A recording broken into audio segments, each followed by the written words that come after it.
بسم الله الرحمن الرحيم. النهاردة 26 يناير 2013. لسه سامع من ساعة الحكم والنطق بالحكم في قضية مذبحة بورسعيد. لا أخفي عليكم الخبر غير سعيد بالنسبة لي كبورسعيدي وكمصري،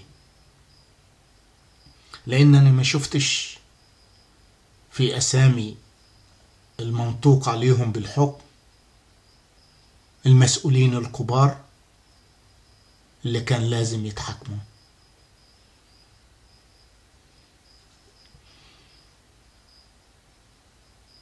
والسيناريو اللي أنا شايفه قدامي ممكن أكون غلط.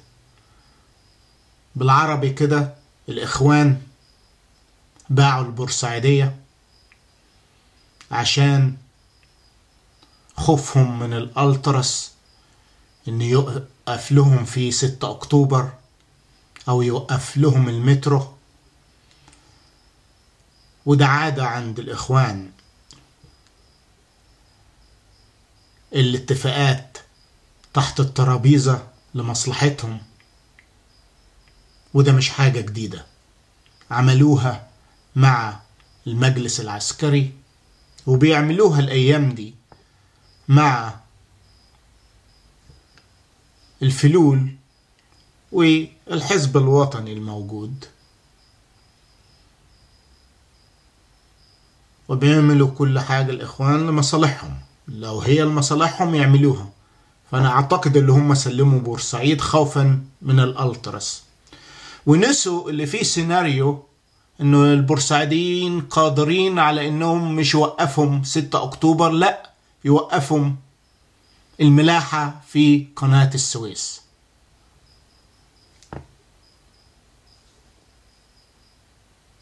ده حاجة اتعملت قبل كده،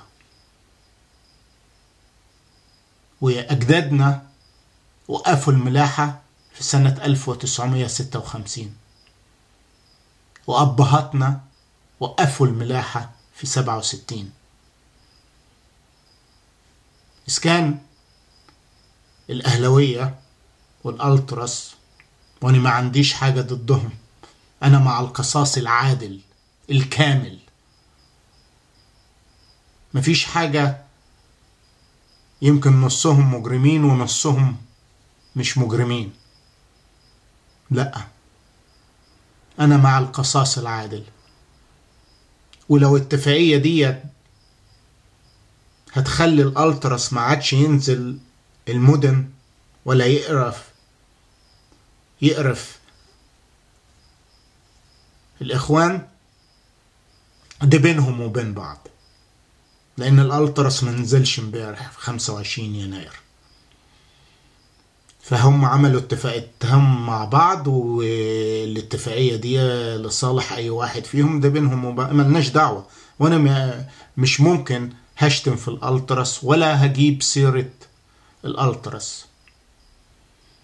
أنا حزين على يكون في 21 ده اللي محكوم عليه بالإعدام يكون فيه واحد بس بريء، لأنني شايف جنب الحكم واحد بيقولك رمي بالحجارة، ياخد إعدام عشان رمي بالحجارة. أنا مش عارف قوانين جاية منين، ولكن دي لازم محاربته في القضاء، مش القضاء المضروب، لا، القضاء العادل الصالح.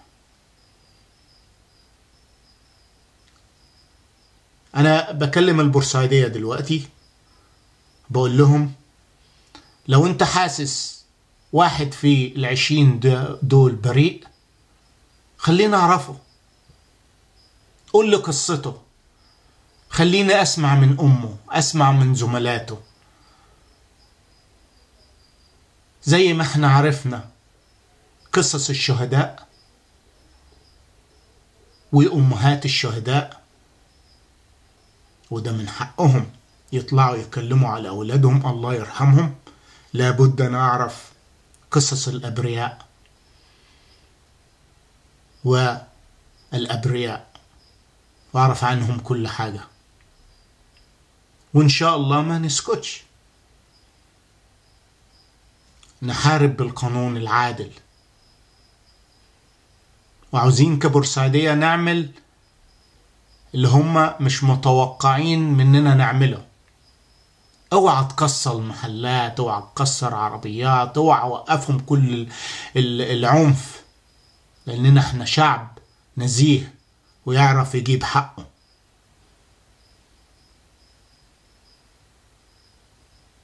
في حاجات كتير عاوز اقولها، ولكن الصدمة موقفاني ومش عاوز اغلط، لانه ممكن اقول كلمة في الوقت ده وتكون غلط، لان انا موجود في امريكا وما اعرفش حاجات كتيرة، ولكن بنخرج من بورسعيد وبورسعيد بتستنى جوانا، ومش ممكن هسيب حق كل بريء. فكل بورسعيدي عنده كاميرا، كل بورسعيدي يقدر يحكي قصة بريء، لازم نعرفها ولازم ننشرها. وللإعلام دايما انت نشرت من هم الشهداء، والحمد لله اللي هم اتصنفوا بانهم شهداء، وهم يعني من 3-4 ايام اتعمل الموضوع ده، يعني حاجة عجيبة. 3-4 ايام يتعمل اللي هم شهداء، اما الالتراس نزل الشارع وقف اكتوبر.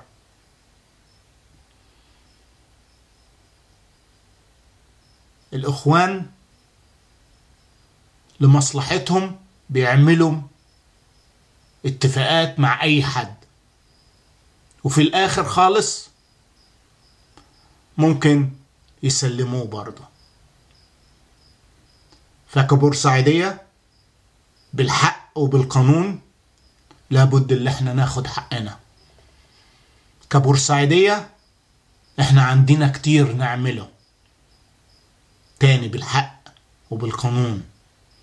احنا شعب متعلم، وشعب حفر القنال، اجدادنا اللي حفروا القنال وفتحوا القنال، ومن حقنا نستعمل القنال زي ما هم وقفهم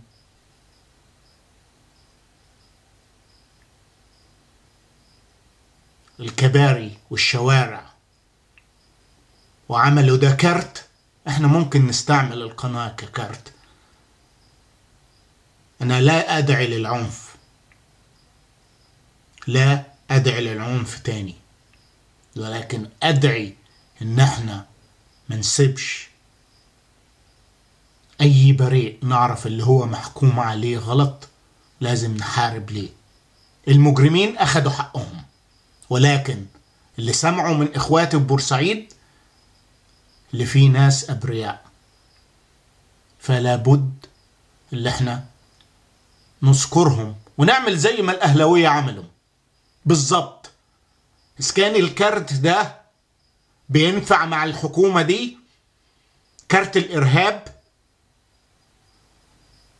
كارت الضغط، هنستعمله لأنه هو اللي مشى. زي ما قلت أنا مش عاوز أغلط. فأيها البورسعيدية، أيها الأحباب، أنتوا شعب من أكرم الشعوب وأنزه الشعوب وأجدع الشعوب بالعربي ده، رجالة. فاثبتوا للعالم رجالكم، ومش هنسيب حقنا. أخوة المصريين الأهلوية، إذا كان ده هيبسطكم وخلاص هتقفلوا مواضيع الاشتباكات مع الحكومة ومع الشوارع وما تقفلوهاش، خلاص انتوا خلصتم قضيتكم. احنا لينا قضيتنا دلوقتي. سيد بدرية، السلام عليكم.